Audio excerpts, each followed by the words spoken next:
what you said is there. But rule 71, according to rule 71, any member can move on amendment. Now this is relation of amendment. Please, that is what I said. I allowed him to move on amendment. He said it is an amendment. If the amendment is not in order, you can't reject it. But I allowed him to move on amendment. He said it is an amendment. And the House will never try to reject the amendment. Yes, please. The amendment is, the name is up to him. You may not accept. The House may not accept. But don't say, please, don't say a member has no right to move an amendment. That is not the correct motion. But please, a member has a right to move an amendment. Select committee, it's only about select committee, the minister says, he has moved an amendment. We may or may not accept amendment. Rule 71 with reading is absolutely with greatest respect. So let me read Rule 71. Mr. Mitra.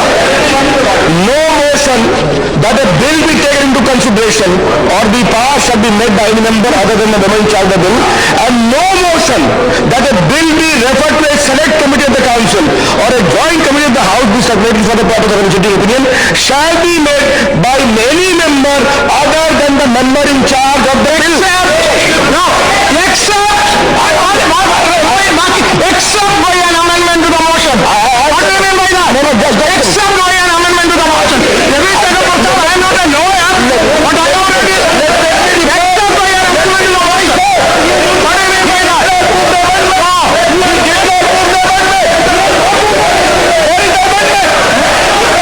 No, that is what I said. No, that is a procedural question. You can raise it. You can raise it. You can raise it. I agree. You raise that point. You raise. See. No, the member has moved. You may reject it. Now, what are you saying? Yeah, that is for the member. That is not for me, for the member. Now, I have called Honorable LOP. Now, please, I have called Honorable LOP. Honorable LOP, please. Honorable LOP. Honorable LOP, please. Not speak.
शाम को बड़ी खबर में हम काले धन पर चर्चा करेंगे। देश में काले धन और भ्रष्टाचार को लेकर कई तगड़ी मुहिम चल रही है, लेकिन लगाम के नाम पर कुछ ठोस होता हुआ नहीं दिख रहा है। आज सरकार काले धन पर श्वेत पत्र लेकर आई है, जिससे उम्मीद थी कि इसके बारे में पुख्ता जानकारी देश को मिल जाएगी, कुछ पॉलिसी निर्धारण भी होंगे जिससे कि इस पर काबू पाया जा सकेगा, लेकिन ऐसा नहीं हुआ।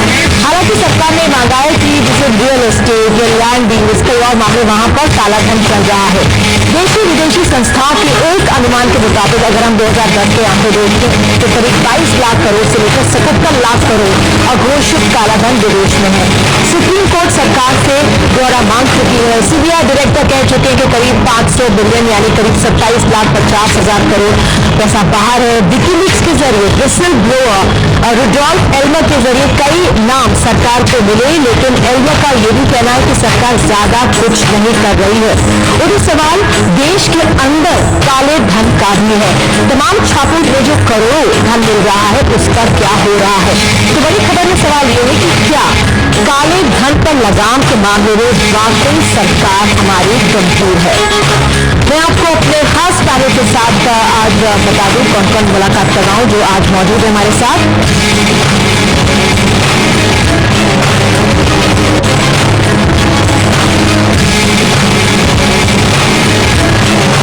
तो मुख्तार अब्बास नकवी जी सांसद बीजेपी हमारे साथ मौजूद है। वसीम अहमद कांग्रेस हमारे साथ मौजूद है। Professor Arun Kumar centre for economic studies and planning यहाँ पर मौजूद है जेएनयू से। Mister Jogendra Singh former director CBI यहाँ पर है। Mister Ved Jain chairman direct taxes committee ASSOCHAM यहाँ पर है। संजय सिंह बनारस से टीम अन्ना के सदस्य हमारे साथ जुड़ रहे हैं। Professor Jagdeep Chhokar founder member national election watch भी हमारे साथ जुड़ चुके हैं। तो आइए सबसे पहले आगे बढ़ने से पहले जो आज संसद में व्हाइट पेपर काले धन पर रखा गया है, क्या इसके तमाम पहलू हैं, देखते हैं हिमांशु शेखर की report. I beg to lay on the table a copy of the white paper on black money made 2012 Hindi and English version. दोपहर 12 बजे प्रणब मुखर्जी ने वादे के मुताबिक काले पैसे पर श्वेत पत्र पेश किया। उनका वादा था कि श्वेत पत्र में सारी जानकारी होगी, लेकिन सरकार आधिकारिक तौर पर भी ये नहीं बता सकी कि भारत का कितना काला पैसा विदेशों में जमा है। बस ये जानकारी दी गई कि 3 संस्थानों को इसके आकलन का काम सौंपा गया है। स्विस नेशनल बैंक के हवाले से सरकार ने जरूर कहा कि पिछले 4 साल में ब्लैक मनी कम हुई है। श्वेत पत्र के मुताबिक 2006 में स्विस बैंकों में भारतीयों के 23,373 करोड़ रुपए जमा थे, जो 2010 में घटकर 9,295 करोड़ रुपए रह गए। ये काले धन पर काला पत्र है बजाय ब्लैक पेपर और ब्लैक दूसरी सरकारें हैं, दूसरे देश हैं, उनके साथ हम लोग समझौते करें, उनके साथ बस हम लोग बातचीत करें और बातचीत के बाद श्वेत पत्र में कहा गया कि भारत में सबसे ज्यादा काला पैसा जमीन जायदाद की खरीद बिक्री, सोने चांदी के कारोबार और वित्तीय बाजार के लेन देन में बनता है। सरकार ने अपनी ओर से कुछ उपाय भी बताए हैं जिनसे काले पैसे पर अंकुश लग सकता है। काले पैसे पर दूसरी सरकारों की संधि एक बड़ी भूमिका निभा सकती है। कानूनी फ्रेमवर्क को दुरुस्त करना भी जरूरी है। गवाहों की सुरक्षा का इंतजाम इसका अहम हिस्सा है। लोकपाल और लोकायुक्त की बहाली से भी काले पैसे पर अंकुश में मदद मिलेगी। आर्थिक अपराधों की सुनवाई के लिए विशेष आर्थिक अदालतें हों। इसके अलावा सरकार का सुझाव एक नेशनल टैक्स ट्राइब्यूनल बनाने का भी है, लेकिन सरकार अब भी काले पैसे रखने वालों के नाम उजागर करने को तैयार नहीं है। उसका कहना है कि इससे अंतर्राष्ट्रीय समझौते टूटते हैं। सभी की उम्मीद थी कि ब्लैक मनी पर व्हाइट पेपर में सरकार आधिकारिक तौर पर यह बताएगी कि विदेशी बैंकों में भारतीय नागरिकों ने कितना काला धन जमा कर रखा है और उसे वापस लाने के लिए भारत सरकार क्या नए कदम उठाने वाली है। लेकिन इन महत्वपूर्ण सवालों पर भारत सरकार ने कुछ भी नया खुलासा नहीं किया। संसद भवन से कैमरामैन मनोज कुमार के साथ हिमांशु शेखर टीवी। तो आइए इस मामले को समझने की कोशिश करते हैं। सबसे पहले मैं मिस्टर वेद जैन के पास जाऊंगी। मिस्टर जैन, इस व्हाइट पेपर से आप लोगों को क्या उम्मीदें थी? देखिए, जो व्हाइट पेपर है ये 16 मार्च को जो वित्त मंत्री जी ने सदन में घोषणा की थी कि मैं एक व्हाइट पेपर इस सेशन में प्रोड्यूस करूंगा, वो हमने पेश किया है। और ये स्टेटस रिपोर्ट है गवर्नमेंट की आज तक की कि हमने क्या किया है, क्या आगे करने का है। अगर आप इस 57 पेज का ये डॉक्यूमेंट आप शुरू से आकर तक पढ़ेंगे, पढ़ने पर आप ये देखेंगे कि उन्होंने कहा है कि आज की डेट में कानून की व्यवस्था है ब्लैक धन से डील करने के लिए, कौन कौन से कानून एप्लीकेबल होते हैं, कितनी स्टडी हुई है, किन स्टडी ने कितना एस्टिमेट किया है, उसमें क्या वर्किंग हुई है, और आज की डेट में हमारा कानून इस ब्लैक मनी को कैसे डील करता है। उसके बाद उन्होंने चैप्टर 5 में जो एक अच्छा रखा है प्रपोजल है, वो ये है कि वे फॉरवर्ड। तो उन्होंने एक वे फॉरवर्ड बताया है कि वे फॉरवर्ड में उन्होंने 3 हिस्से उसके बांटे हैं। एक उन्होंने कहा है कि काले धन को जनरेशन रोकना बहुत जरूरी है। देखिए, समस्याएं दो हैं कि काला धन जो ऑलरेडी जनरेट हो गया है उस धन को कैसे वाइट अंदर सिस्टम में लाया जाए। दूसरा वो मेजर बहुत जरूरी है कि आगे काला धन जनरेट नहीं हो। तो उन्होंने उसमें 4 मेजर बहुत अच्छे रखे हैं जो मेरे हिसाब से, हालांकि बहुत चर्चा हो सकती है कि आगे क्या होना चाहिए। एक उन्होंने कहा कि काला धन इसलिए होता है कि एक नागरिक को पर फोर्स उस ट्रांजैक्शन में एंटर करना पड़ता है क्योंकि उसको डिसइंसेंटिव अगर वो कानून का पालन करे। आप कोई सामान खरीदना चाहते हैं तो आपको कुछ ऐसा टैक्स लगता है या कोई ऐसी ट्रांजैक्शन है जो आपके पास ऑप्शन ही नहीं है कि वो ट्रांजैक्शन कर लेंगे तो आपको पैसा ज्यादा लगेगा, तो वो डिसइंसेंटिव है। उसके लिए वो कह रहे हैं कि मैं उनको इंसेंटिवाइज करूंगा जो लोग इसकी ट्रांजैक्शन अभी क्या नहीं, लेकिन अब उन्होंने एक इंसेंटिवाइज करने की जो क्रेडिट कार्ड के बारे में debit card and credit card इसीलिए है। मैं नहीं समझता कि क्रेडिट कार्ड डेबिट कार्ड में ऐसा होगा कि आपको टैक्स में कोई छूट मिलेगी, एक टैक्स नहीं लगेगा। आप ये 2012 का जो वित्तीय बजट पास हुआ है उसमें एक प्रोविजन रखा है कि जो भी आदमी ज्वेलरी कैश में खरीदता है 5 लाख से ज्यादा उसे 1% टैक्स देना पड़ेगा। तो मैं मानता हूं कि आने वाले सालों में कोई नए प्रोविजन ऐसे आएंगे, आप कैश में जो भी खर्चा करेंगे तो आपको कोई एक टैक्स एक्स्ट्रा देना पड़ेगा। आएंगे, लेकिन फिलहाल नहीं। आप प्रोफेसर आप कैसे देख रहे हैं जो आज, क्या उम्मीद थी उस लिहाज से, क्या सरकार सामने रख पाई? देखिए, ऐसा कि काले धन की अर्थव्यवस्था बहुत ही व्यापक है हमारे देश में। इस समय मेरे अनुमान के अनुसार 50% GDP यानी इस साल 50 लाख करोड़ रुपए काले धन की अर्थव्यवस्था जनरेट होगी। इसमें से महज 10% देश से बाहर जाएगा, करीब 5 लाख करोड़ रुपया, बाकी 45 लाख करोड़ रुपया यही है। और अगर अब काले धन की अर्थव्यवस्था को रोक लगानी है तो आपको इससे डील करना पड़ेगा। तो मेरी उम्मीद तो ये थी कि श्वेत पत्र में ये आएगा कि कितनी है ये मात्रा, कुछ नहीं दिया। और जो स्टडीज दी गई है वो 1980, 81, 85 की है। उसके बाद की जो पिछले 25 साल निकल गए उसके बाद भी कोई स्टडी का कोट नहीं किया है, कोई आंकड़ा नहीं दिया है उसके बारे में। GFI की स्टडी जो 2011 में आई थी वो 2008 तक की है, लेकिन वो पैसा है जो देश से बाहर गया है। वो जो देश में जनरेट हो रहा है उसके बारे में ये भी सवाल है। सवाल ये होता है कि जो आप अगर करना चाहते हैं तो क्या करना चाहते हैं। देखिए, पिछले 45 साल में कम से कम 40 कमेटी आ चुकी है ना, उनमें हजारों सजेशंस हैं। यानी कि वांचू कमेटी हुई और कैलडोर कमेटी हुई और उसके बाद संथनम कमेटी पहले हुई और ये PCL एग्जाम कमेटी हुई और सैकड़ों चीजें उसमें से इंप्लीमेंट हो चुकी है। चंद्रा पैनल अभी बना तो लेकिन इसमें से कुछ नहीं निकल रहा। तो यहाँ पे भी जो सुझाव आए हैं उसमें से क्या निकलेगा? इच्छा शक्ति की कमी है। मैं सिर्फ इतना कहूंगा, देखिए ऐसा है कि पहली बात तो ये है कि ज्यादा इंसेंटिव है ब्लैक मनी देने के लिए। और जो एक सबसे बड़ी चीज जो है गवर्नमेंट ने मिस किया इस वाइट पेपर में, maximum, I know my friends will not से इट आल्सो, पैसा ब्लैक मनी ब्यूरोक्रेसी जनरेट करती है। एक कपल से मध्य प्रदेश में 350 crore, I can give you figure, RTO से 50 करोड़, हाँ, एक RTO से 50 करोड़, एक क्लर्क से 25 करोड़, ऐसा उनके ऊपर ध्यान नहीं दिया गया। मैं प्रोफेसर अरुण कुमार के साथ नहीं, मेरा मतलब कहने का है आपके पास कानून है, अभी तक आपने कोई ऐसा कानून सख्त बनाया नहीं, चाहे करप्शन का हो चाहे इनकम टैक्स का हो, कि आपने किसी लिमिट की बात किया तो ये चीजें जब्त हो जाएंगी, कंफिस्केट हो जाएंगी। जब तक जिस तरह से दूसरी बात यह है, देखिए आपके पास एक हसन अली खान केस जिसको सुप्रीम कोर्ट ने मॉनिटर किया है, 2007 का था। वैसे केस तो इसमें 2002 के थे ओरिजिनली। 10 साल में आप किसी को फाइनलिटी नहीं ला सके तो क्या वैसे क्या करेगा? इच्छा शक्ति की बार बात आ रही है कि वो देखता है, आम आदमी देखता है कि उसको 10 साल नहीं हो तो मुझे क्या होगा, चाहे। और ये पैसे की जो ब्यूरोक्रेसी को अगर आप अंकुश लगा लें, we are the 87th most corrupt country in the world, 32 marks out of 100, ज्यादा पैसे वो जनरेट करते हैं। जब हमने सर्विस ज्वाइन किया था, हम बात कर रहे थे, कुछ इस साइकिल को शो किया था, आज का चपड़ासी भी जो है। मिस्टर वसीम अहमद, किस तरह से सरकार, क्यों इच्छा शक्ति की कमी है? एक अभी 2014 में चुनाव भी है, एक बड़ा अच्छा मौका था कि सरकार कुछ करती हुई दिखती। देश में अलग अलग ग्रुप्स इतने आंदोलन चला रहे हैं भ्रष्टाचार के लिए, काला धन के लिए, लेकिन सरकार के पास अपना एक मौका था, क्यों उसने गंवाया ये मौका? नहीं, सरकार ने मौका नहीं गंवाया, बल्कि मैं ये कहूंगा कि सरकार ने अपना जो वादा किया था, जैसा कि अभी जैन साहब ने कहा मार्च के अंदर, सरकार ने अपने तरीके से जो भी उसके पास इंफॉर्मेशन थी अकॉर्डिंगली वो आज पार्लियामेंट में कही। सवाल ये नहीं है कि इच्छा शक्ति का, सवाल ये पूरा किया पूरे सिस्टम में। मेरे से सहमत तो है कम से कम। नहीं, मैं बिल्कुल सहमत हूँ।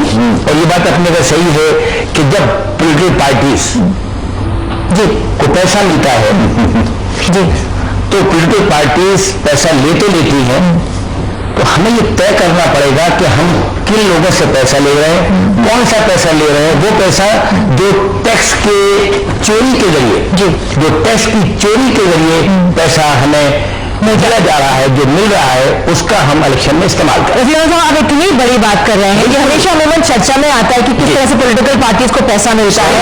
9 करोड़ तमिलनाडु में सीज किया इनकम टैक्स ने। अभी देखिए आप, जिस तरह से सरकारें जब नेताओं का कुछ भी होता है, जितने बड़े बड़े इश्तेहार देती हैं, इतना करोड़ों पैसा उस पर खर्च किया जाता है, वो अपने आप में सवाल करेगा। इस पर दूसरी बात मैं कहना चाहूंगा कि अभी जैन साहब ने और अरुण भाई ने और हमारे जोगेंद्र भाई ने जो बातें कही अपनी जगह सही है। हमारे यहाँ पर जब से कोई नई चीज नहीं आई आवाम के सामने, कोई नया करप्शन है, ये एक जमाने से ये जमाने की बात भूल रही है, ये बिल्कुल आजकल बहुत आए दिन छापे पड़ रहे हैं। आए दिन मैं वो शॉर्ट्स दिखाना चाहूंगी कि जहां पर भी लोकायुक्त या किसी भी जरिए छापे पड़ते हैं, अब 100 रुपए की गड्डियां दिखती थी और हजारों की गड्डियां दिखती है। हम ये मैं संजय के पास चली जाऊं, मेरे पास समय बहुत कम है। संजय, मैं आपसे, आप लोगों की मुहिम भ्रष्टाचार के खिलाफ थी और आज ये भी कहा जा रहा था कि इसमें एक तरह से ये भी कहा जाएगा कि अगर लोकपाल आ जाए, लोकायुक्त आ जाए तो उसमें कुछ हद तक लगाम लगेगी। हमने देखा कि आज एक सांकेतिक तौर पर पेश हुआ, लेकिन वो स्टैंडिंग कमेटी के इसको ऊपर चला गया होगा। संजय, आप कैसे देख रहे हैं सरकार की इस काले धन पर लगाम लगाने की कोशिश को, या जो ये श्वेत पत्र है? देखिए, काले धन पे लगाम लगाने की कोई ये कोशिश नहीं है, बल्कि जो आपने कहा कि ये कुछ करते हुए दिखना चाहते हैं, कुछ करना नहीं चाहते।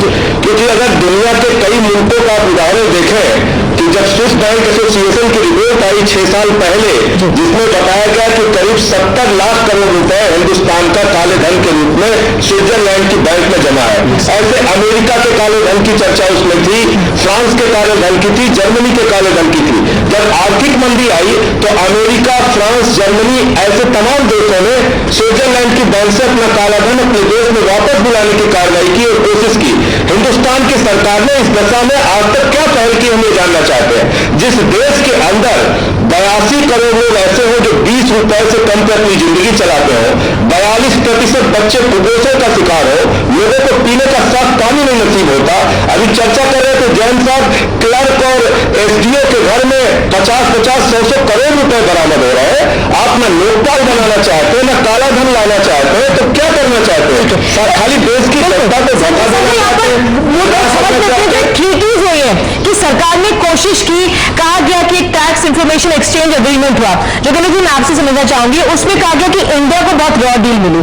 अब यूके के साथ जो हुई है डील, वो टैक्स दे रहे हैं, वो सब टैक्स कमा रहे हैं, लेकिन हमें सिर्फ इंफॉर्मेशन मिलेगी, हमें अपने ऑफेंडर की डील देनी पड़ेगी। हमें इतनी कमजोर डील क्यों? नहीं, ऐसा है कि सरकार एक्सेप्ट नहीं करे, उनसे कोई ट्रेड नहीं करे, प्रेशर डालना पड़ेगा। देखिए, दुनिया उसको मानती है जो झुकने को तैयार है, झुकाने वाला चाहिए। अमेरिका के डर से यूबीएस बैंक ने सब इंफॉर्मेशन दे दी, उनको नाम तक दे दी है, 4,500। हाँ, और उसके बाद जो $700 मिलियन फाइन दिया, यूबीएस बैंक ने $750 मिलियन फाइन दिया इंग्लैंड के साथ। और अभी सीमेंस को भी पकड़ा गया, तो सीमेंस का जो $1.6 बिलियन का उन्होंने जो ब्राइब दिया वर्ल्ड ओवर, तो $1.6 बिलियन का उनको फाइन हुआ जो जर्मन गवर्नमेंट और देखिए, चलिए थोड़ा इंग्लैंड कमजोर है तो उन्होंने कहा हम टैक्स दे देंगे, हम नाम नहीं बताएंगे आपको जो है। तो ये हिंदुस्तान तो not only most corrupt also, but I think we are displaying a sense of weakness. इतने पावर हमारे पास है, जितने इतने वेपन्स ले रहे हैं, सब कुछ ले रहे हैं, ये तो झुक जाएंगे दुकान चाहिए, थोड़ा प्रेशर डालने की बात है। जब मैं सर ये समझना चाहूंगी, जो विसल ब्लोअर रुडोल्फ फेल्मर जिन्होंने विकीलीक्स को ये जानकारी दी थी, उन्होंने कहा कि गवर्नमेंट इज नॉट कमिटेड। उन्होंने 2000 नाम दिए हैं, उसमें कुछ हमारे इंडियन क्रिकेटर्स, फिल्म स्टार और तमाम बड़े लोगों के नाम है। उसमें उन्होंने कहा, जो उनका कोट किया गया है, government not committed. I think society has to put pressure on the Indian government. India is big country, getting stronger day by day, it has the negotiating power. तो हम क्यों इसका सिर्फ बड़ा सिंपल सुझाव है सरकार के लिए, थ्रू योर चैनल।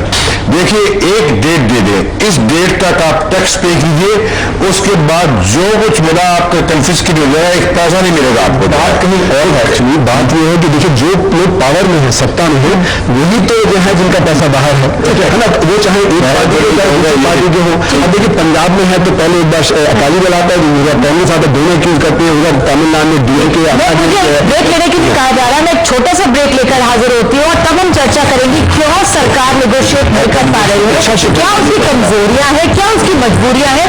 बने रहिए बड़ी खबर के साथ। अगर सरकार सीरियस होती तो मैंने कहा ना आपको 1 डे में सब कुछ हो जाता। सरकार जो सील्स जो है कितने इसमें सक्सेस होगा वो हमें नहीं मालूम। सभी लोग ये चाहेंगे जितना भी ब्लैक मनी हमारे देश में वापस आएगा। सरकार उसमें अपनी चाल चल रही है, यही पे बहुत से यहाँ पे कदम उठाए जा रहे हैं तो ब्लैक मनी को वापस आने के लिए, लेकिन हमारी गवर्नमेंट उतनी साथ नहीं दे रही। कुछ न कुछ क्यों कर रहे हैं, पॉलिसी फ्रेम करने में भी टाइम लगता है। जो सरकार चाहेगी खाली सरकार के करने से हो जाएगा, हम सब सरकार कुछ नहीं कर रही है, तो अगर कुछ कर रही होती तो ऑब्वियसली उसके पॉजिटिव रिजल्ट्स दिखाई देते। जो लोग हैं सिटीजन ऑफ इंडिया है उनको अपने राइट्स की पता होना चाहिए, होने से हर चीज़ में करप्शन तभी दूर होगा जब कोई आदमी खुद तो सोचे कि भाई मैं तो 2 नंबर से अपना काम कराऊँ, कैसे होगा। ये मेंटलिटी जब तक लोगों की चेंज नहीं होगी तब तक कुछ नहीं होगा।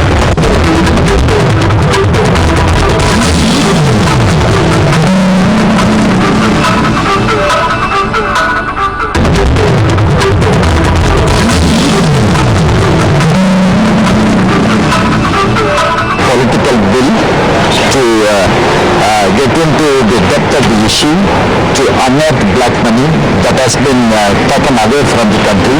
It's really rather like a bikini because it conceals all the essentials and exposes only the non-essentials. तो फिलहाल हम समझने की कोशिश कर रहे हैं सरकार आखिर काले धन पर क्या करती हुई दिखना चाह रही है, क्या वो गंभीर है कि नहीं, क्यों काला धन बढ़ता जा रहा है, जो उसकी सजा के प्रावधान है वो कितने मजबूत है या पुख्ता है। मैं प्रोफेसर जगदीप चोकर के पास जाना चाहूंगी। जगदीप जी, हम सब जानते हैं बहुत बड़ी समस्या है देश के लिए, सरकार ने श्वेत पत्र जारी भी कर दिया, लेकिन ये बदस्तूर जारी और फलता फूलता क्यों नजर आ रहा है? देखिए मैं 3 बातें कहना चाहूंगा और बड़े संक्षेप में कहूंगा क्योंकि जो लोग स्टूडियो में नहीं है उनको आप ज्यादा समय नहीं दे सकते। मैं माफी चाहती हूँ। पहली बात तो यह है कि जो ये सो कॉल्ड श्वेत पत्र है इसमें कोई ऐसी बात नहीं है जो नई है या जो पता नहीं है। दूसरी बात यह है कि ये जो कहा जा रहा है कि देश के बाहर काला धन है उसको अंदर लाना चाहिए, जो कि कुछ पॉलिटिकल पार्टी हैं, कुछ विपक्षी दल, कुछ सरकार के दल और कुछ हमारे जैसे लोग भी कह रहे हैं, ये सिर्फ एक जनता को बुद्धू बनाने वाली बात है। जितना बाहर है, जैसा प्रोफेसर अरुण कुमार ने कहा, उससे कहीं ज्यादा देश में है। और काला धन बनने का जो तरीका है, जब तक उसको नहीं रोका जाएगा, ये आप यहाँ उसको झगड़े करते रहिए और बाहर से लाते रहिए, ये पतनाला ऐसे ही चलता रहेगा। तीसरी बात यह है कि सब लोग कहते हैं कि गवर्नमेंट ने ये किया, गवर्नमेंट ने ये नहीं किया, लेकिन ये सोचने की बात है कि गवर्नमेंट या सरकार कहां से आती है, कहां से बनती है। सरकार बनती है पार्लियामेंट से या स्टेट असेंबलियों में बनती है। स्टेट असेंबलियों में जो लोग जाते हैं, ये कहा जाता है कि वो जनता उनको चुन के भेजती है, लेकिन ये हम लोग भूल जाते हैं कि इससे पहले कि जनता उनके लिए वोट डाले, पॉलिटिकल पार्टियां उनका चयन करती हैं कि कौन इलेक्शन में खड़ा हो सकता है। जब कभी कभी तो ये सुनने में आता है कि पॉलिटिकल पार्टियां टिकट देने के लिए पैसा भी लेती हैं, तो काला धन शुरू तो वहीं से होता है। उसके बाद फिर वो इलेक्शन में लोग खड़े होते हैं और कुछ ना कुछ करके करतूते जीत जाते हैं। जी वसीम जी क्या भी जो पार्टी इसको एक मिनट मेरी बात पूरी होने दीजिए। जी जी, जब वो पार्लियामेंट या स्टेट असेंबली में जाते हैं, वो किस बिल के लिए वोट करें, किसके खिलाफ वोट करें, ये भी पॉलिटिकल पार्टियां तय करती हैं। तो पॉलिटिकल पार्टियां जो है वो वोटर की चॉइस को भी कंट्रोल करती हैं और चुने हुए प्रतिनिधि की चॉइस को भी कंट्रोल करती है। तो पॉलिटिकल पार्टियों के ऊपर जी पॉलिटिकल पार्टियां जो है वो अंदरूनी तौर पे डेमोक्रेटिक नहीं है, उनमें कोई फाइनेंशियल ट्रांसपेरेंसी नहीं है। काले धन की जो जड़ है इस देश में, वो राजनीतिक दल कैसे काम करते हैं वो है। ठीक है, जब तक आप उसको नहीं रोकेंगे, जब तक नहीं, देखिए जी, मैंने बड़े ईमानदार पॉलिटिशियन से पूछा, आप ऐसे आदमियों को पहली बात कहता है जी अगर कोई आदमी दूसरी तरह से डाकू को लगाते हैं तो हम उससे बड़ा डाकू लगाते हैं, या तो सब में ये होता हो जाए कि हम आदमी को लगाएंगे मेरी बात तो एक चोर की बात जब तक लगाएंगे after we must understand politics जो है ये जो बात है ट्रेनिंग द पावर, ये धर्म कर्म के लिए पावर के लिए है, ईमानदारी के लिए है, कोई बीमार भी है, इसमें कोई बात नहीं है।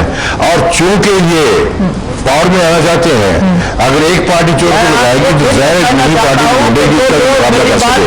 इसी वजह से जातिवाद धर्मवाद फैलता है, इसलिए इसके लिए हम डायरेक्टली रिस्पॉन्सिबल है इस पीपल।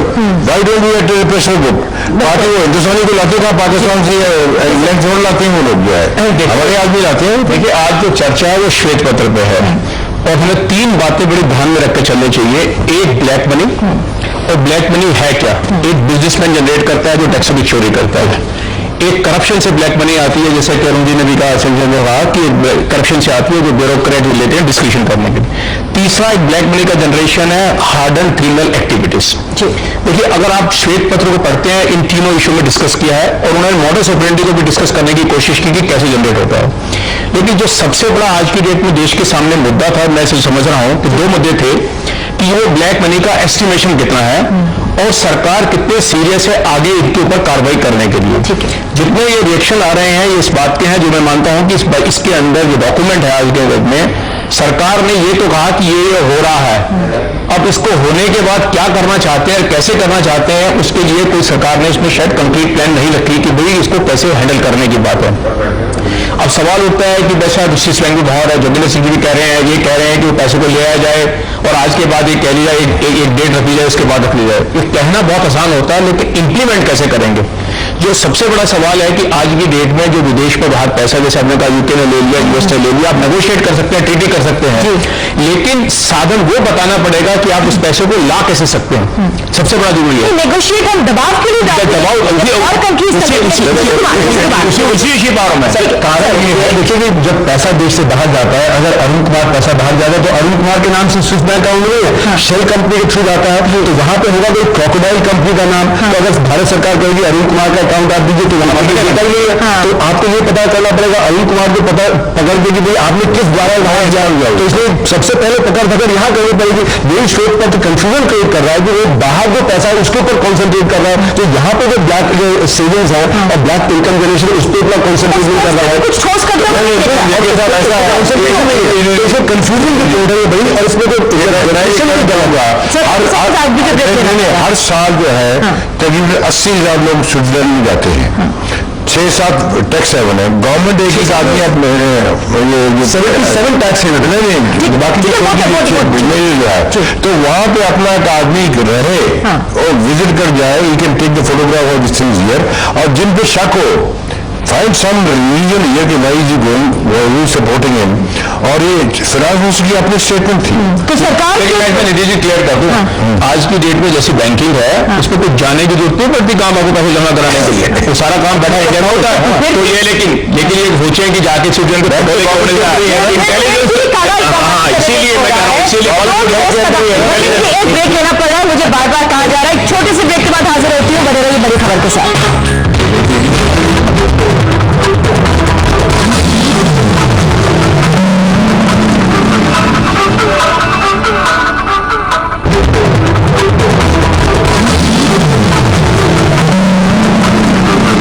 तो सरकार काले धन पर आज सफेद श्वेत पत्र तो लेकर आ गई है। बाहर विदेश में जो कितना पैसा है उस पर एक ठोस आंकड़ा नहीं मिला, क्या करना चाहती है कुछ ठोस बात सामने नहीं आई। लेकिन जो देश के अंदर काला धन है, जो बात उठती रहती है, वो भी बहुत ज्यादा बड़ी संख्या है, उसके बारे में क्यों कुछ ठोस होता हुआ नजर नहीं आया। सर क्यों देश के अंदर जो काला धन जनरेट हो रहा है उस पर तो कुछ लगाम लगा सकती थी, या क्यों करती हुई नजर नहीं आई? ऐसा है कि अब इच्छा शक्ति, जैसे कहा प्रोफेसर साहब ने, बिल्कुल ठीक बात है। अब जब तक आप करप्शन नहीं रोकेंगे तो काला धन बढ़ता ही रहेगा। अब क्या सजा को सख्त किया जाए? इसके लिए ऐसा है, फ्रांस में ये कानून है, एक बार आदमी चार्जशीट हो गया तो वो प्रूव करे जो सेट्स है उसने एक्वायर किए हैं लीगली, और उनको एक्सप्लेन कर सकते हैं। हमारे यहाँ बचने के प्रावधान है। हमारे यहाँ पहले बचने के बनाते हैं और सरकार को प्रूव करना पड़ता है। ये प्रॉपर्टी आप मुझे बताइए, किसी मुख्यमंत्री के खिलाफ, किसी सेंट्रल मंत्री के खिलाफ कौन आदमी एविडेंस देगा कोर्ट में जाके कि ये ब्लैक मनी लिया हुआ उनको डालिए फ्रंट पे देश का ही काला धन पे लगाम नहीं लगा। देखिए, सबसे बड़ी बात यह है कि वो श्वेत पत्र से इच्छा शक्ति तो डेवलप होती नहीं है और हमें चाहिए इच्छा शक्ति। तो इच्छा शक्ति तो पॉलिटिकल मूवमेंट से डेवलप होगी, तो उसके बारे में तो श्वेत पत्र कुछ डील नहीं करेगा। क्योंकि आप देखें कि अगर इलेक्शन देखें तो वहां पे आज जो इलेक्शन एक्सपेंडिचर यूनिट है उससे 20 गुना 30 गुना ज्यादा खर्च किया जाता है। और मैंने अपनी किताब में काली की अर्थव्यवस्था में 14 एमपीज को जो इंटरव्यू किया था 1998 इलेक्शन में सक्सेसफुल थे, उन्होंने बताया कि जब 15 लाख की मिली थी तो हमने 1.2 करोड़ खर्च किया, यानी 12 गुना ज्यादा। तो एक कुल मिला के जब एमपी जब आता है पार्लियामेंट में और उसमें घिरा होता है तो इच्छा शक्ति कैसे डेवलप होगी? तो इच्छा शक्ति मूवमेंट से होगी और मूवमेंट इच्छा शक्ति मूवमेंट से होगी। संजय सिंह, इच्छा शक्ति मूवमेंट से होगी, एक मूवमेंट आप लोगों का भी रहा है लेकिन कमजोर पड़ता हुआ दिख रहा है। बनाने के लिए मैं बिल्कुल कमजोर करता हुआ नहीं दिख रहा है। पूरा इच्छा शक्ति बनाने के लिए जितना कुछ इस देश की जनता कर सकती थी, अनशन, धरना, प्रदर्शन, सब कुछ उसने कर लिया। लेकिन सरकार जब कुछ करना ही नहीं चाहती, अभी चर्चा हो रही थी कि स्विट्जरलैंड की बैंक में जो लोग वहां यात्रा करने जाए उनकी फोटोग्राफी हो। हम ये कहना चाहते हैं कि आपके देश में, हिंदुस्तान में पैसा रखने पर आपको सरकार बैंक से ब्याज मिलता है, 5 साल में आपका धन दुगना हो जाता है। और जब आप स्विट्जरलैंड की बैंक में पैसा रखते हैं तो वहां पे आपको बैंक को पैसा देना पड़ता है, इंटरेस्ट देना पड़ता है। इसका मतलब स्विट्जरलैंड की बैंक में पैसा रखना ही अपने आप में साबित करता है कि वो काला धन है। तो उस पैसे को लाने के लिए सरकार की ओर से अब तक कोई ठोस कदम नहीं उठाया गया, मेरा साफ तौर पर यह मानना है। दूसरा कहना यह है कि समय नहीं मेरे पास, वसीम जी को भी समय देना चाहिए। देखिए निधि जी, ईमानदारी की बात तो यह है कि जो अंदरूनी जो हमारा काला धन है और जो बाहर पूरी दुनिया में हमारा काला धन है, ऐसे हम सब कानून बनाएं। हालांकि वो मुश्किल बात है, जैसे जैल साहब कह रहे हैं, उस धन को यहाँ आना चाहिए और वो धन जो है वो मुल्क के डेवलपमेंट में लगना चाहिए, जैसे हेल्थ हो, जैसे नहीं दिख रही बार-बार एजुकेशन है। ठीक है, मैं आ रही हूँ आपके पास। Last comments. मेरा कहना सब सिंपल दो है। एक तो यह है कि करप्शन वाले इशू को बहुत सीरियसली एड्रेस करना चाहिए। जो ब्लैक मनी की बात होती है, एक बहुत लार्ज अमाउंट जो करप्शन का, एक सेकेंडली जो आज की डेट में जो कानून है उस कानून को लागू करना, लागू करना सबसे ज्यादा इंपॉर्टेंट। अच्छा शक्ति मिस्टर जगदीश चोकर, अंत में आपके पास जी क्या करना चाहिए कि ये किसी ने कहा था कि श्वेत पत्र पे बात करिए, श्वेत पत्र में असली बात है ही नहीं और सिर्फ सरकार की बात नहीं है, ये सारे राजनीतिक दलों की बात है। There is a conspiracy of silence. Conspiracy of silence किस तरह से आपने कहा, सही बात है, आप सभी का बहुत बहुत धन्यवाद। मेरे पास ना कोई बोलता है ना किसी को बोलने दिया जाता है, आप लोग भी नहीं बोलने देते हैं राजनीतिक। तभी हम 1 घंटे का शो कर रहे हैं, तभी 1 घंटे का शो कर रहे हैं सर, आप ऐसे मत कहिए। लेकिन फिलहाल ये सही बात है कि काले धन पर जितनी भी चर्चा हो वो बहुत कम है। और अभी काले धन में से अग्री करेंगे कि मैं समय देती हूँ। और जाते जाते जिस तरह से जगदीश चोकर जी ने कहा कि जो एक कॉन्स्पिरेसी है नेताओं की, लेकिन हम ये समझना चाहेंगे कि पूरे जो हम सोसाइटी में भी लोग हैं, हमें भी अपने दायित्व समझने होंगे। लेकिन एक मैं जाते जाते वाकई बता दूं, जो हमारे देश के पहले कानून मंत्री थे डॉक्टर B.R. अम्बेडकर, एक जमाने में जब वो किताब लिखना चाह रहे थे, उनको 20,000 रुपए चाहिए थे, तो उन्होंने प्राइम मिनिस्टर नेहरू को इसके लिए कहा कि मेरे पास पैसे नहीं है, आप मुझे पैसे दे दीजिए। तो उन्होंने कहा कि फिलहाल मैं पैसे दूंगा नहीं दूंगा। उसको बात ये है कि मैं बताना चाह रही हूँ कि क्या अब हम इमेजिन कर सकते हैं हमारे कोई सेंट्रल मिनिस्टर है, केंद्रीय मंत्री है, वो किताब लिखना चाह रहा हो और उसके पास पैसे ना हो। तो फिलहाल इसी के साथ आपको छोड़ जाती हूँ। बड़ी खबर में आज के लिए इतना ही। नमस्कार।